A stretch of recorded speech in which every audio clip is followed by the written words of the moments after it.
faith of a mustard seed. Get up on your feet, rise up. Welcome to the Drexel SEMA Show, another segment of the Drexel SEMA Show.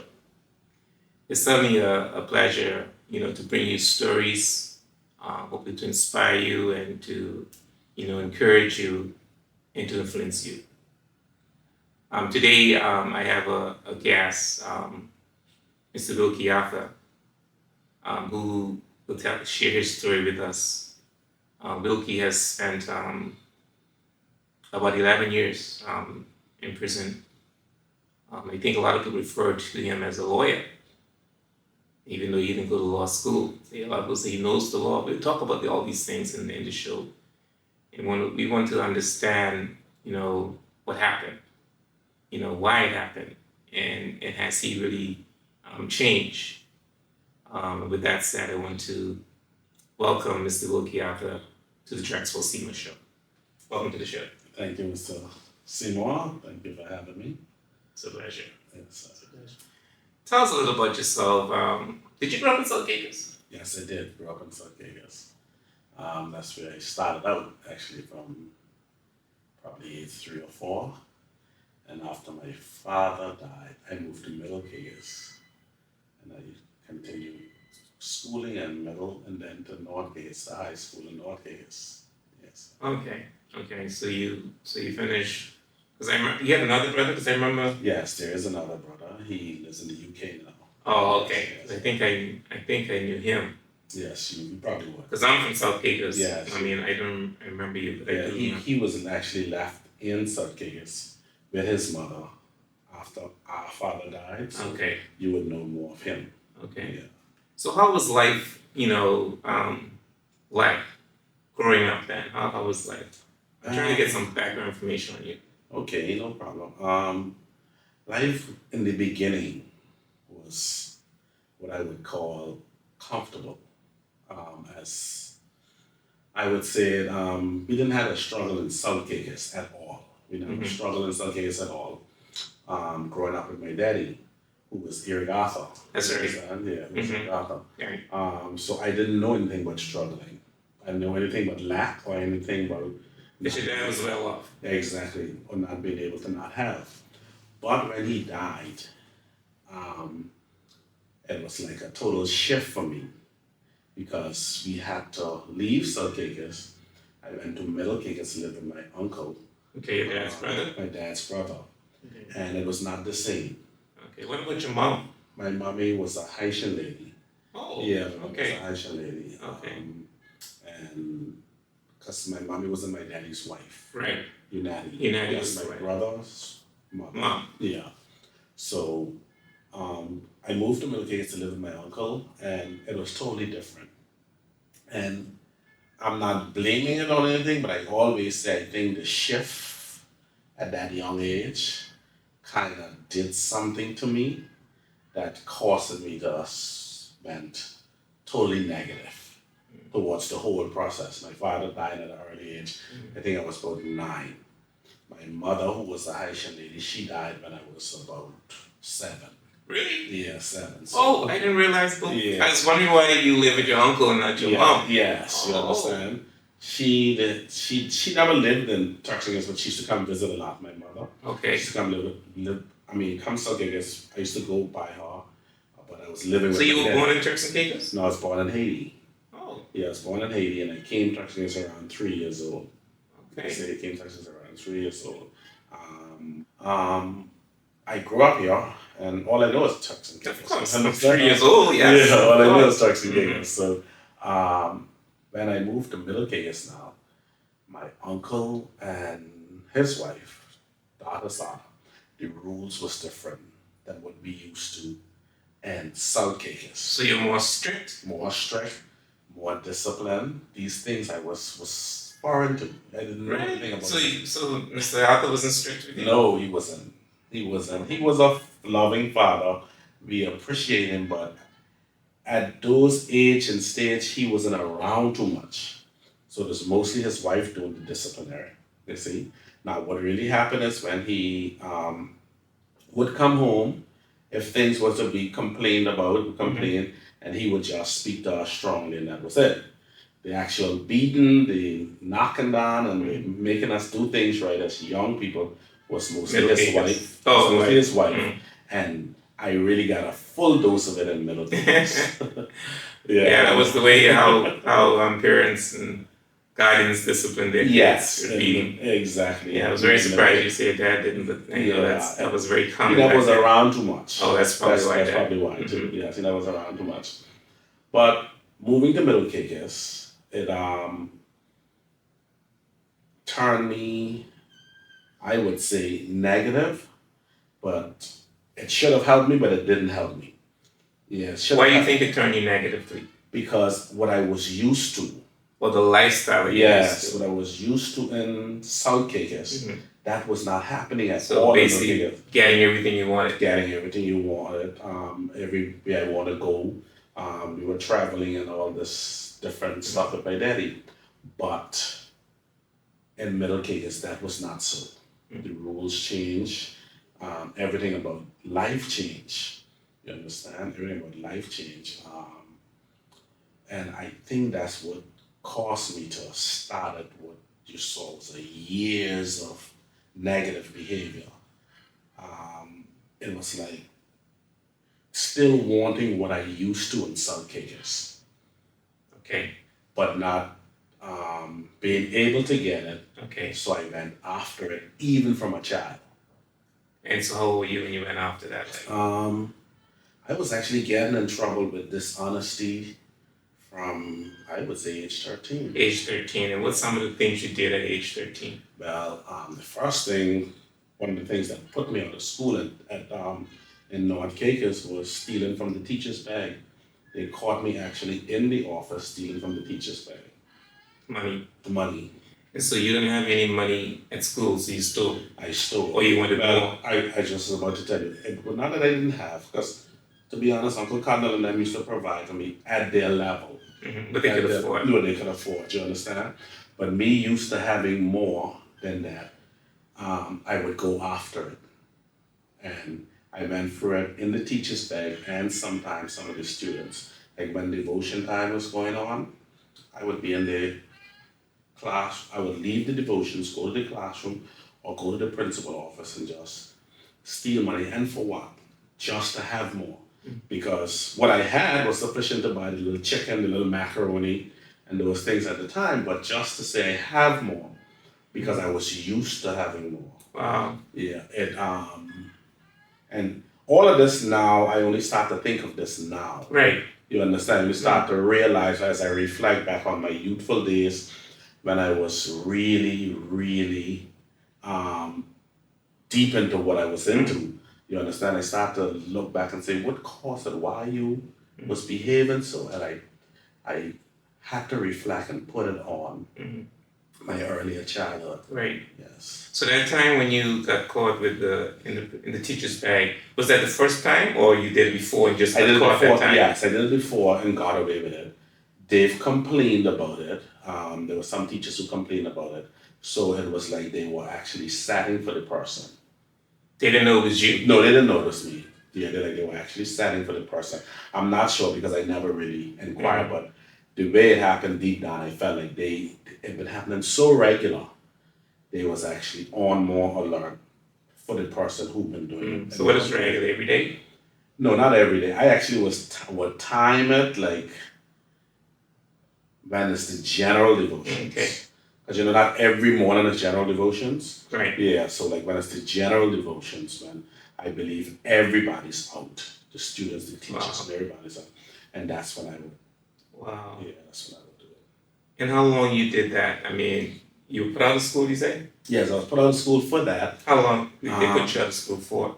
Indefinitely, actually. I never actually So wait a minute, you didn't finish high school? No, I didn't finish high school. That does surprise a lot of people. It does surprise a lot of people. Also, I didn't finish high school and I never had any further education. so what did you do at age 13? That's a good question. Actually, the guardians who I was living with in North Caucus. Your uncle? No, this North Caucus now. Oh, North. Yes, Okay, in no, North Caucus. because we went to high school. Yes, my uncle then at high school you had to find somewhere in North Caicos. Right, because we didn't have that No, bridge yet. no, we didn't have that. Costly. So you had to really live in North Right. around school times. You could go on the weekends or midterms, but you had to live in North at the gym. Mm-hmm. So he found two persons. One, the first set of people that I lived with, I was stealing from them. The first set of people I was living with.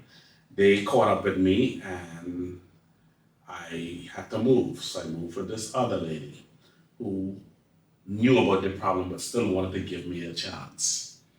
And after doing that, after I moved with her, all was well until the school issue. When was the school issue? Because I never did it to her. Right. Oh, I that's never did it to her. interesting. Yeah, I never did it to her. I think her love and compassion was so different than most people that I encounter after my daddy's death. I never even felt that they'd do it to her. Oh, okay. Because I was wondering if this was some sort of illness you had where you couldn't stop. Yeah, I couldn't. It was uncontrollable. Yeah. I never think it was uncontrollable. I just think it was just wanting more. I understand. Unnecessarily wanting more. Right, because you didn't steal from the lady. No, I didn't. Because it was not controllable. It was, yeah, exactly. You would have just stolen keep from going her. from target to target. You understand? Mm-hmm. So what really happened there now is the school issue that caused us to have to separate, where my uncles them decide, since the school throw me out, I can't just be living in nowhere. Exactly. I can't just be living in North Caicos just like that. And I moved to Provo with my uncle Dolphus, my other uncle. Okay. He was doing some construction in Provo, and he actually asked me to work with him. We did that so I actually started my workforce in Providence. I was from age 13 in 1989 there, but yeah, 1989. Oh, that's when I graduated from college. Exactly. So Okay. that's some time back. I started working in Provo. I started working as a busboy in the Arabician first. I was making like $1 an hour because I was a child. Yeah, I was making like $1 an hour as a child. But living with my uncle, that was okay. The problem really started is when my uncle had to, constructions come to an end. And he had to go back to Middle Caicos, and he couldn't or didn't want to carry me because of other family reasons and my issue, which was not resolved. So you were still stealing? I was still stealing, you understand? So I decided to find another job. They paid me more. So when he left, I was actually on my own, living in the little Caicos Lodge. How old were you? 13 going on 14. Living on my own, paying rent for the Caicos Lodge unit at the time. Wow. And that's what really did it. Wow. Yeah, so you knew how to cook and everything? No, I couldn't cook. So how were you getting your meals? There was a restaurant in the same complex place that I eat there most of the time. Yeah. So you basically grew up without any adult. I mean, from 13. From 13 to now. Because really that's around the age where you sort of really need adults. Yeah, you develop into the person you should become. Exactly. I actually was on my own from the age of 13 till I'm a man now. So wow. Didn't know that. I never lived with any adult after my uncle left and had to go back to Middle Caicos. And I couldn't go on with him. I was on my own from then. And that would, to be honest, turn me. Yes, I had jobs. I must not say hotels was hiring me. People, but there was always this underpaid issue because of my age. They look at me as this little boy. You could only be a boss boy, you could only assist, you could only do this. Mind you, mentally, I'm capable of doing the work. But if they hire you, you should still get paid. I should have still at least the minimum. At my age at that time, I couldn't get an argument across. I mean, I don't know much about the law, but I would think that if the minimum pay is now it's unlawful to hire under those age. Okay. You understand? I don't have 16 and up. Okay. 16 for like school work. I think there's a lawful way for work. Got it. Yeah. So Back then, I never such it back then. I know now there's Okay. lawful. So maybe you're not even supposed to be working at age. Exactly. So I think that's what they was looking at too. The Okay. fact that I'm not supposed to be working and be doing you a favor as because I never used to go to these places looking for job as a permanent person who looking for employment. I couldn't tell them that. I would always tell them a lie and say I'm on a school break or I need it for just the But you afternoon. can't be in school break. You know when school break takes You place, so understand? So I would tell Easter, them, summer, and but I think they was just some of the people, some of the places was just feeling sorry for me oh, as a child and just hire me because they, like you say, they could see yeah. that. Listen, how long I'm staying there, when am I to go Yeah. back to school? So I had those little issues with them, and that's why I believe I was never paid Right. as a proper As an adult adult. should be paid. Right. And so how did you get around to work? There was no jitneys then, Mhm. like how jitney is now. I would catch mostly buses because it was mostly hotels working. Oh, okay. So you catch the there was- translation yeah, rate hotel. There was mostly the hotel buses going in for 11 and coming back. So I'd catch the bus to work and stuff like that. Oh, okay. So now tell us more about living by yourself now from age 13. I mean, tell us a bit more about that. How did you? Sometimes the issue with that is, my brother, is from age 13, living by yourself at that age, it really helped. Helped? It helped with the problem that I had. I got you. Problem. It was contribution. more. Yes, it did more. Because what happened now, I had real life house bills to pay, real life power bills to pay, expenses I had to eat. So it did not assist in a form of structuring the problem, whereas it could be resolved or it could stop. It actually created a worse problem. And hence you have the reason where half of Providencialis and Turks is afraid of the name Wilkie Arthur. Yes. Because it started from young. And a lot of the elder people know where I come from, and the young people just hearing of it, but a lot of the older people my age and above know that, listen, this boy was a problem, but he was a problem in Providencialis especially, but Turks is from a very young age. It didn't just pop up and it just happened overnight. It was a growing problem where, and back then we didn't have systems in place like right now to try to, because there's help now for some of the young people if they want to be helped. Yeah. There's help now available, but back then everything was limited. Right. Everything was limited. Right. Social service resources was limited. We used to call them welfare then. Welfare resources. They tried. They tried. They kept me out of prison until I was about 2021. My first time prison. So your first time prison was 21. Was 2021. Okay. How did they keep you out of prison? Sorry. Actually, my first imprisonment in the TCI was about 2021.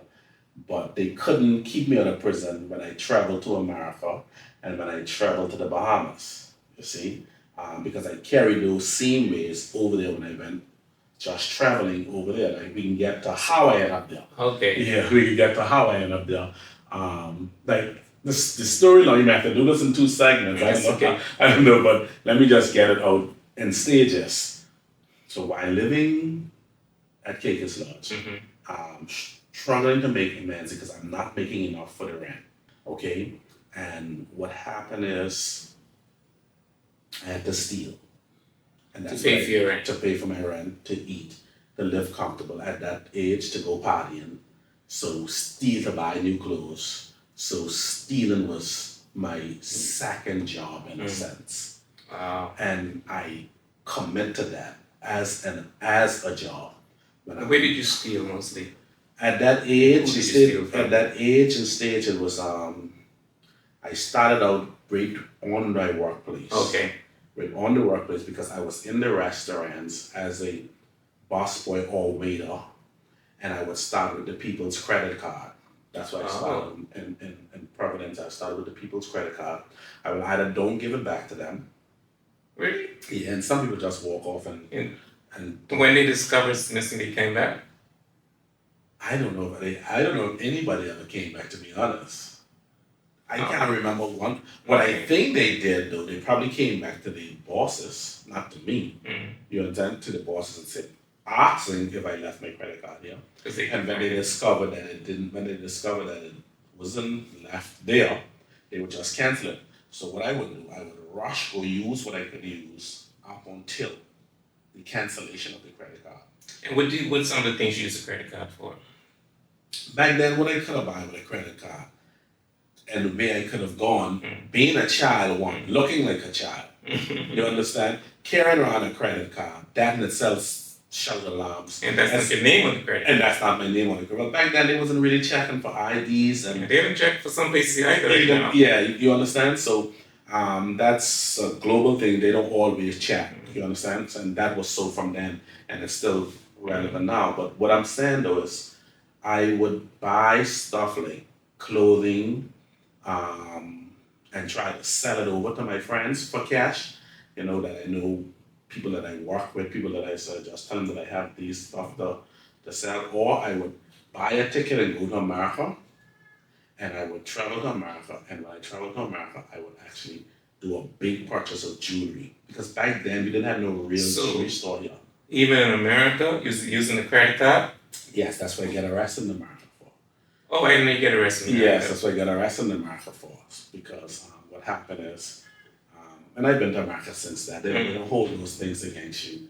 Probably just, I've been to America several times since then. Okay. Since my arrest and incarceration for about a month and a half. Yeah, a month and a half. Oh, through credit card fraud. And that was the first time you get to prison? That was the first time in prison. Okay. Yeah. And how long you Because was over here, the social service people try to keep me out of prison as best they can. And in Turks Island, we could get things done more with our small. How they try? Like, By helping speaking you to the financially? judge. Oh. No, that was never. oh, so you had cases but you just didn't go to in prison? Prison, yes. Oh. A lot of those cases, a lot of those things that I did, a lot of them I got arrested for because I was doing it naive and stupid. Wasn't even trying to cover myself. I wasn't thinking criminal. I was just doing foolishness. You see, I wasn't thinking if I can get catch or will I get catch or what the consequences. At that age, I was not thinking. So I would take somebody's credit card from the restaurant and go shopping in Club Med, Boutique, quite a few different places in Provo that I know they wouldn't know that this Wilkie Arthur.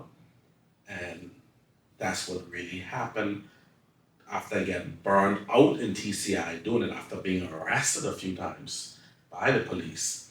What happened is I know I can't continue here. So I would still continue to take the credit cards, but I'll take it with me after 2 or 3, and then I'll book a flight with American with the people credit card, pay my ticket to American, and do shopping. So your employer wasn't suspicious when all these credit cards by the guests were disappearing? I was the last person they think would be doing that. The child. The child. Oh. You understand? So they never really asked. Because that's a red Until, flag. yeah, until the arrest stage. When the police arrested me, then they would know, okay, it was the child. Because at the time, that's what it is to be, just looking at me as a child.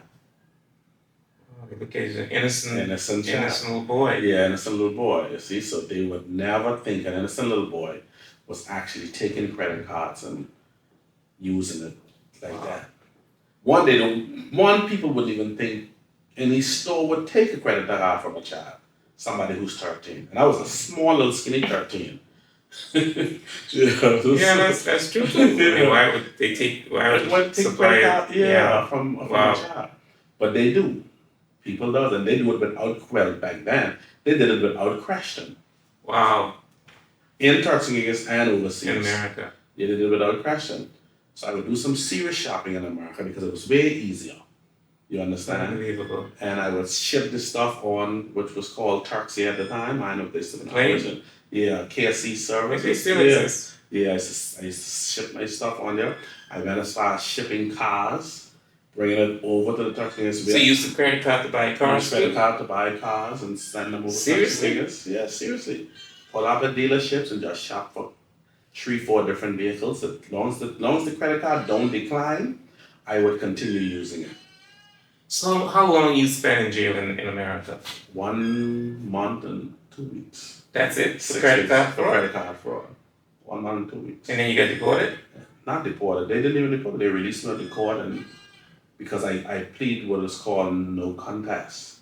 So when you plead no contest, it don't go on your racket, and it don't it's not held against you.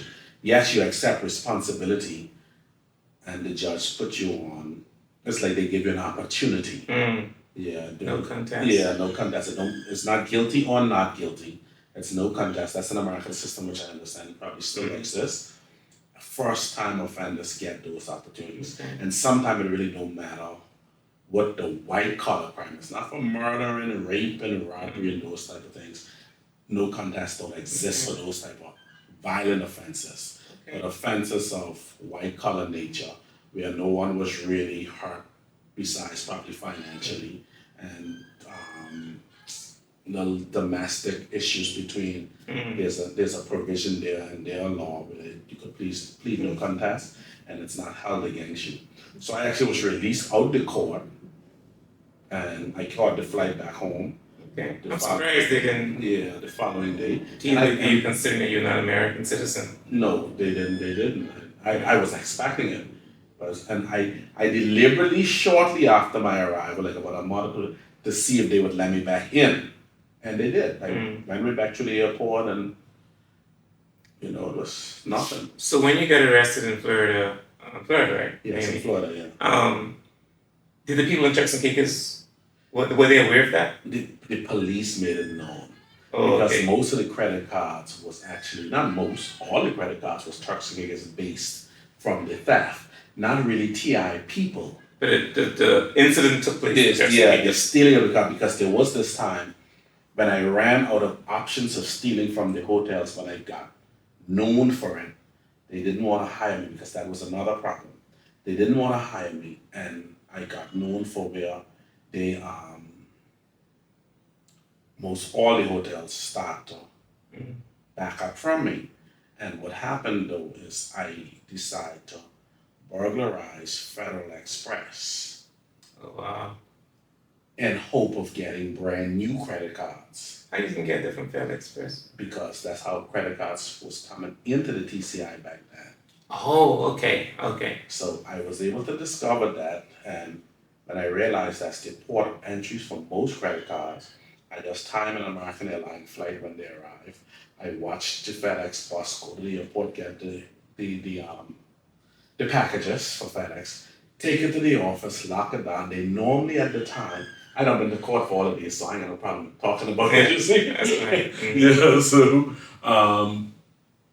then after they loaded up the FedEx office, they locked it off and gone, and I decided later that night to go break it open and take the stuff in law for credit cards. And how did you break it onto the roof?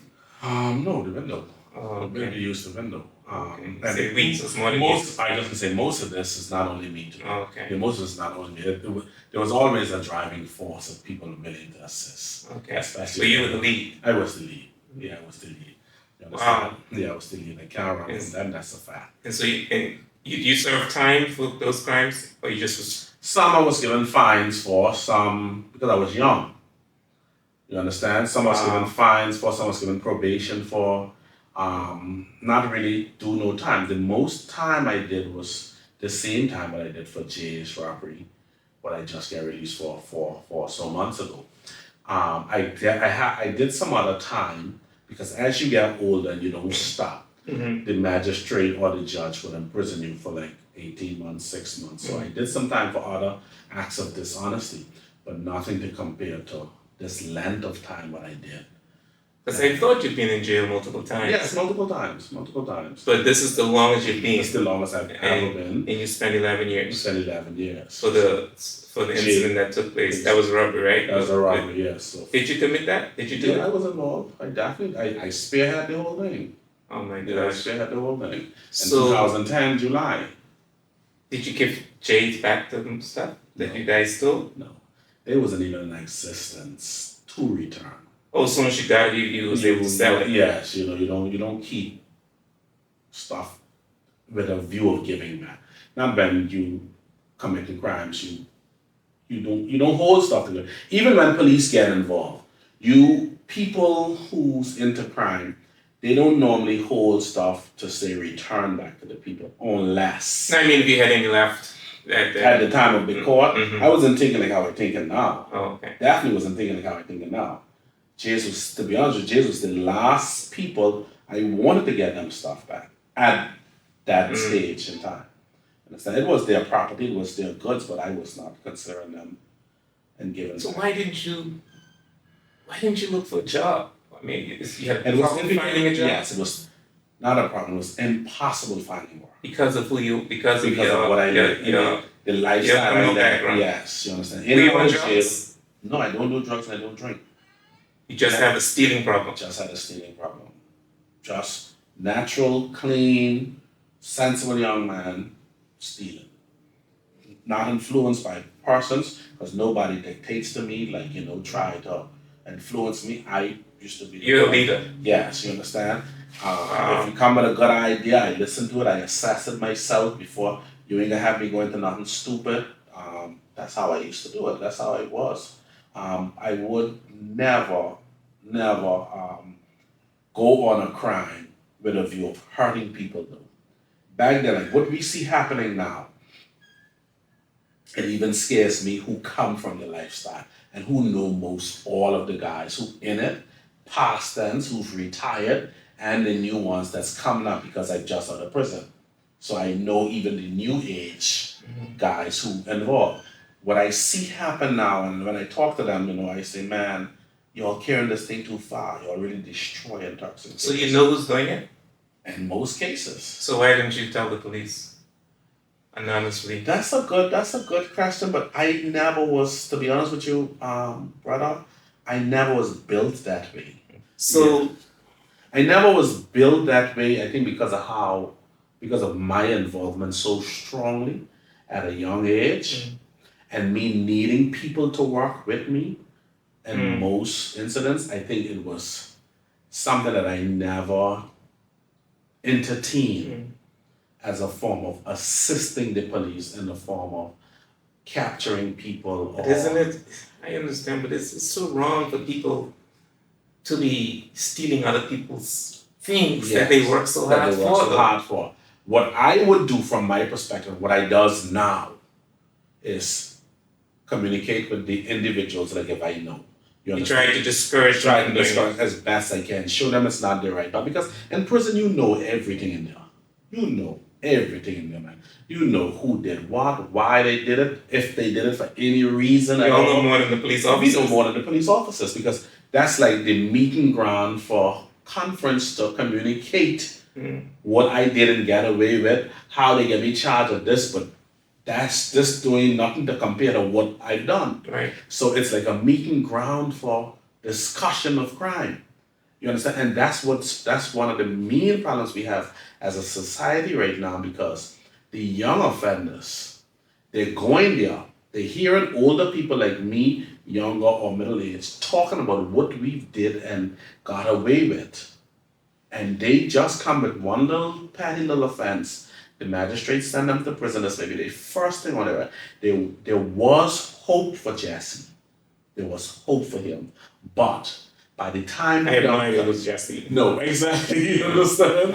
By the time Jesse reached the point where he's about to leave prison, whether it's 2 months, 3 months, or 4 months, he reached a point whereas he's hardened by hearing the things. So, y'all train Jesse. Not in the sense of training. Indirectly. Indirectly. By not y'all influence him. Not sitting Jesse down and saying this is how you do it. You don't even have to do that. Just by the discussions of what Jesse have to hear daily, night, because the prison is in his mind. In his mind, he's soaking in. Oh. You understand? Because young people still like children. So the environment like does make a difference. Environment makes a difference. Wow. You hit it right on the head. Environment makes a difference. And in the TCI, we don't have the prison structure for that, whereas the infrastructure of the prison is so poorly built, everybody meets everybody. So you think it should be done differently? You think that people that come in for those paddy crimes should not be They should never even interacting see at all. See nor associate nor work with those type of people who've settled and sat in crime. That's a very interesting point. Because what we doing, instead of helping him to learn from his one mistake, we just took him to college where he'd been graduated when he leave prison to doing way worse crimes than what he came to prison for that one little offense. And that's one major problem that we have going on in the Turks and Caicos and in that prison right now. Yeah, especially if nobody hires him after he leaves so he can think about what you guys discussed. Exactly. Wow. How to make the next leg, how to go after the next person, when and how he will get away with it until he's caught. Because eventually he will be caught. One, he young and green. And when you repeat that, eventually he will be caught. Because a lot of people do not think they're going to get caught. They will be caught. I, for one, can tell them, I got away with a lot of stuff. There's things I wouldn't even talk on this show that I got away with because if police want to resurrect, and I don't need no more court case and I don't need no more liabilities and none of that. You don't need no more prison time. I definitely can't. I cannot do no more prison time. But the thing about it is, you normally get away with more than you get caught for. I must admit that that's what gets most of them feeling comfortable. And now, you normally get away with more than you getting killed for. Because in this age and stage, if society is shooting you down for their property, police can gun you down, or the life where you live in with your peers in crime, they turn on you and shoot you, or it reached the point where you end up in this type of beef with the other side and you're being gunned down. And so the repercussions and the stakes are way higher than what it was when I was into crime at my young age. I sat in jail and I watched Turks and Caicos change over 11 years. I watched the crime game change in over 11 years. For the worse? For the worse. And I glad, and I say this with confidence, I glad I was where I was while it changed. Because after you came out of prison recently, it just came out recently. Yes, sir. We had, I think, 2 major robberies. And rumor has it that it was you behind it. Even though you might not be in there. I called you. Yes, you did. Even though directly you might have, because people say you were in prison. Yes. And crimes were still taking place with you being in prison. Yes. Is that true? Yes, crime. But you were not involved in these ones. I was not involved. Even though, to be honest with you, in prison, right? And everybody in prison, you have access to cell phones. You can call out, you can communicate, you can reach people. So if anybody wants to be involved in crime in the prison, they can with their outer bodies. For me, how you get those cell phones? Anyway, you can't talk that. Yeah, you understand? It's a good question, though. You can come back to that in another time, all right? But yes, so you have access to cell phones, which is illegal in the prison, right? But it's there. It's there, not only TCI prison, other prisons have it too. You understand? But what I'm saying though is that for me, when I went to prison, in the beginning stage of my incarceration, I was bitter and angry. To be sentenced to 15 years, I was so upset. These people trying to stop my world, these people trying to stop me from flowing, these people trying to stop me from doing what I used to. So I was very, very angry. But you committed a crime. But we don't see it that way, you know. We see it as a way. When people with criminal minds see it as, listen, yes, I committed a crime, but I should not be punished, which is ignorance. Now I know it's ignorance, you see? We see it as a way with, listen, I'm doing this for a necessity. So because I'm doing this for a necessity, for a need, for a desire, because some of the guys do it because of drugs. Some of them do it because of alcohol problems. Some of them do it because of survival. People committing crimes because of survival, especially when you reach where I was, where you lay such a bad rap, nobody wants to trust you on their job. You understand? Nobody wants to give you a chance. Even government is uncomfortable with doing. You understand? And that we can talk about in a minute. Which I believe that for this to change, the government have to really start to approach this issue and hire people when they come out of prison. I don't want to immediately... I believe the government should set an example. Yes, they because I know the private sector is very reluctant. Yes, and you can't blame You can't them. blame them. You And, can't and I blame think the them. They're government uncomfortable. should lead by example Yes. to hire persons that came out of prison. Yeah. My thing is Show that people you should not transform. leave in prison without employment available. Employment, accommodation, because many fellas leaving that prison do not have a place of family. Because let's say you go into prison for offending the family. Where are you going when you coming out? You can't go back around ma and pa because your incarceration was because of family. Yeah. So you cannot go back there. What's left for Jesse to do when that happens to him? When he goes back to what he's familiar So with. Jesse's going to continue. Either till he ends up dead and we bury him, or he ends up back in prison doing a longer time than what he did the first time because Jesse don't know how to do bigger things now. Yeah. So Wilkie, have you really changed? That's a good question, And I'll answer it this way, and I'll answer it truthfully this way. I am not trying to convince people that I've changed. I think that's a task that I cannot take on to satisfy Turks and Caicos people that listen. Wilkie is a change. I mean, you don't have to convince anybody, but I mean, you're not stealing anymore. No, I ain't stealing. I ain't doing no crime. So I wasn't a part of those for the record. I wasn't a part of those recent robberies. What happened? You wasn't part of any robberies. Any robberies since I come out. Yeah. No kind of theft or dishonest behavior. So,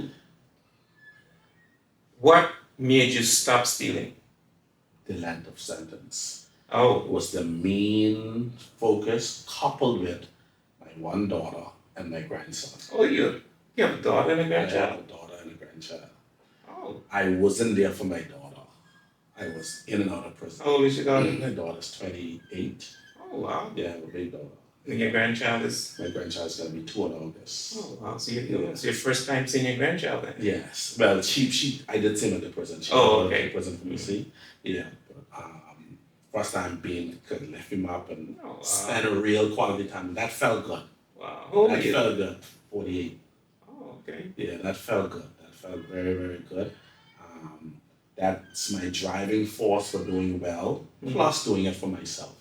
You understand? Because I realized, listen, you have to realize, Wilkie, you at this age, you don't need to be going back to prison. You That's need to be it. going back to prison. Life have more to offer than prison. Crime really, really don't pay because you pay and doing so much time. Even if you succeed with something lucrative, by the time you end up in prison and doing time for that, You can't enjoy it. you can't enjoy it, and then there's nothing in existence. I don't care who say they're going to do the bang, they're going to do this, they're going to do that. By the time you're under the stretch of sentence for that, and quite a few people did some what we would call big licks, but 2-3 months in prison, this one run off with it. Even some wives do what they want to do with it, girlfriends do what they want to do with it. So you have benefited none but being in prison doing serious time. And eventually, like you say, you'll get caught. You may not Eventually, get like you captured say. now, but you eventually You get. eventually get caught. You'll eventually get caught. So let's go back now to the government part. You say the government can do more. The government could do more. The government, not they could, the government have to do more. Absolutely. They have to do more because in my situation, I came out of prison. I'm still on parole. My parole up in about 2 weeks, Okay. early July. Mhm. So what happened now, I had to get an employment letter to get out of prison. To be granted parole, that's one decision. I had to provide employment for myself from it. That's one thing should never be happening. And I spoke to many different people about it. It's not done like that. An employment letter from yourself? And then from someone, let's Oh, say okay. you have to write a letter saying, That you're going to be hiring hiring. Wilkie. So I was able to get one from a law firm who was willing to hire me as any form of kind of paralegal. Because I heard you know a lot about law. Yes, you understand? And the lawyer that did the letter was in agreement with it at the time. The process of the parole, a year later, they decided to let me go. The position that the lawyer had, that he was going to, he already filled that because the steps and the length of time took so long. So by the time I got out, yes, the letter was still on file.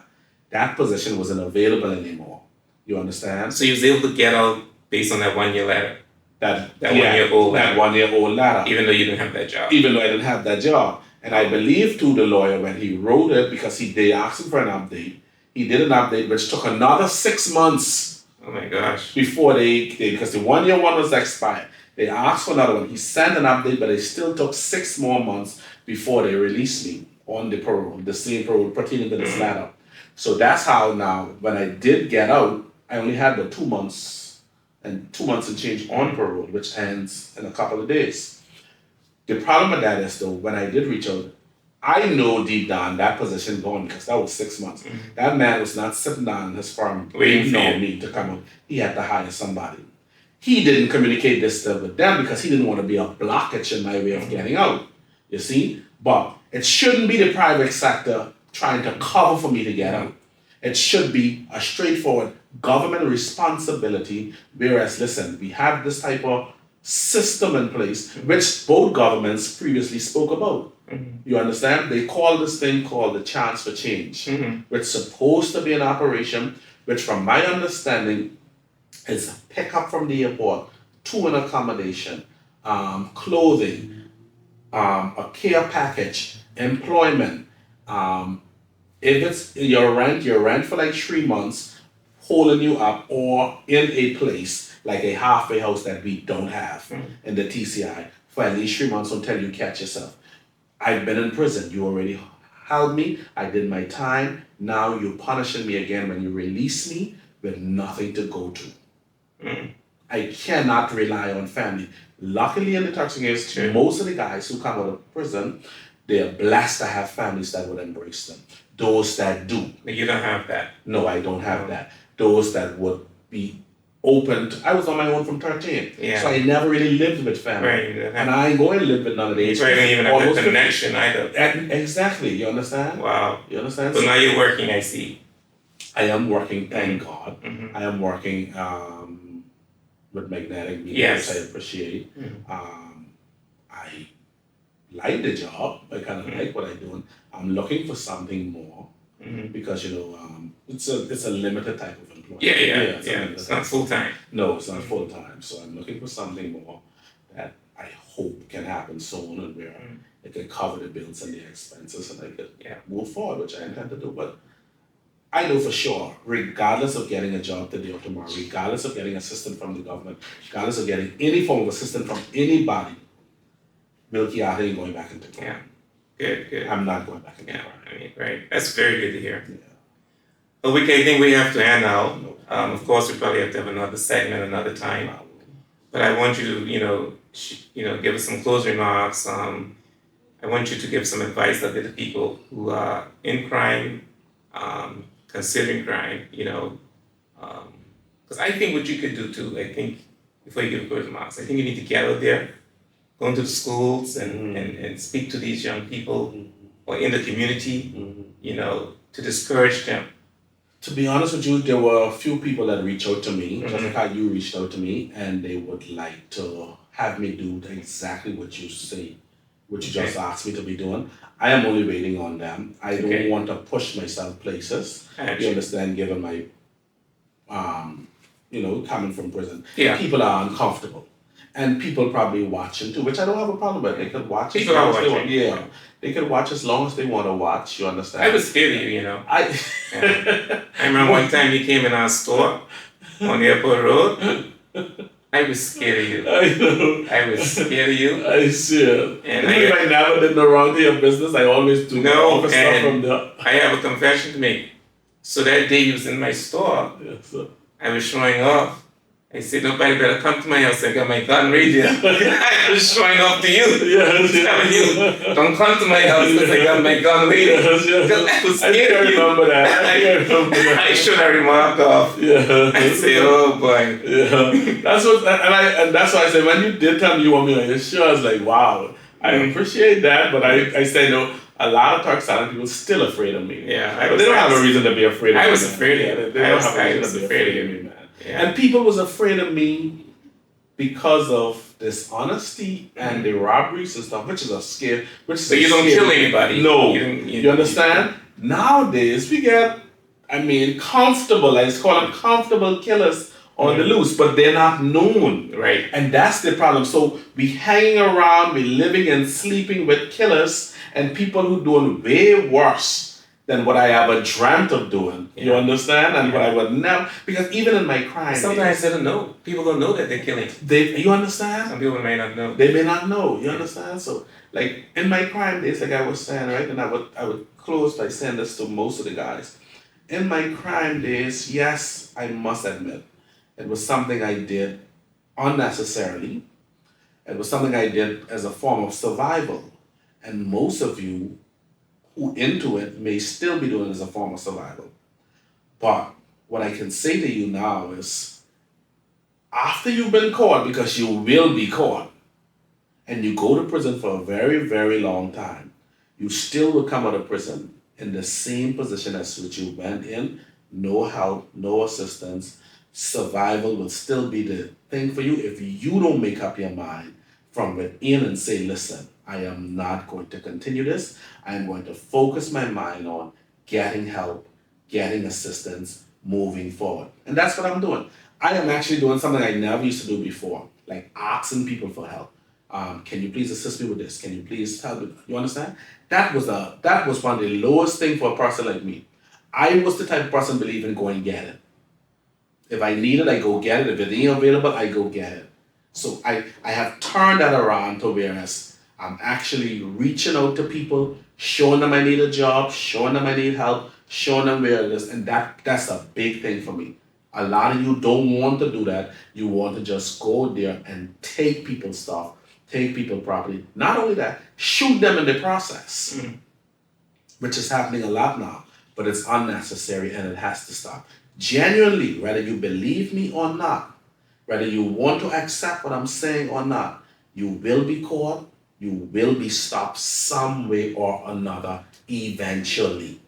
It cannot continue. And what I'm asking all of us, those of you that hearing me, those of you that haven't met me before, those of you that know me, please stop it.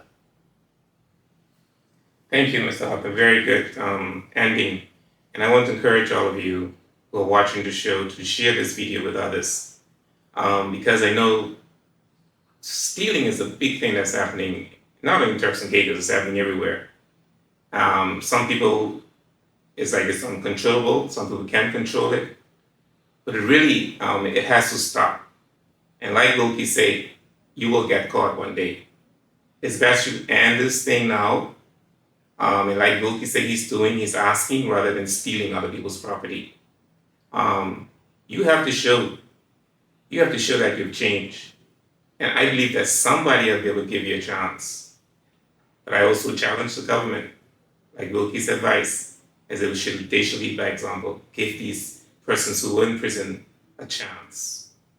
And I also think that we need people like Wilkie to be on some type of committee with the government. Wilkie has spent 11 years in jail. He probably could give us some advice on how they can restructure the prison. And with that said, I want to thank you for watching the Drexel SEMA show. Have a wonderful week. Thank you, Good show. brother.